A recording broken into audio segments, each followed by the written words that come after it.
این بیشتر کسانی گوش کنن که علیه حکومت اسلامی بغاوت میکنن، مظاهره میکنن، به خیابانها بیرون میشن، سرکشی میکنن، شعار میدن. این بیشتر متوجه باشن. رسول الله میفرمایند و من مات و هو مفارق للجماعه، چطور میشه؟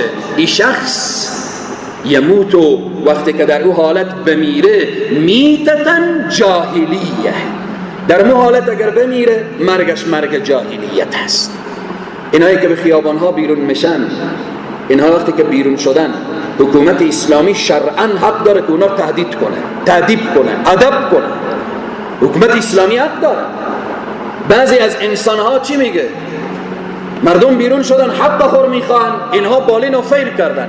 حکومت اسلامی حق داره. تو غلط کردی که در مقابل حکومت اسلامی ایستاد شدی.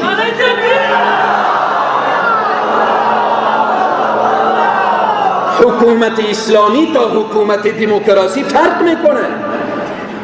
تا دیروز بس هست بیرون شدید، هر شعار علیه دین و اسلام و قرآن و شریعت دادید، کسی نبود جلو شما را بگیره. من از این منبر اعلان میکنم به عنوان یک طلبه دین، هر کس به خیابانها بیرون میشه علیه حکومت اسلامی شعار میده، شرعاً از نظر دین مبین اسلام و قرآن و شریعت غرای محمدی، مجاهدین حق دارن که اونها را سرکوب کنن.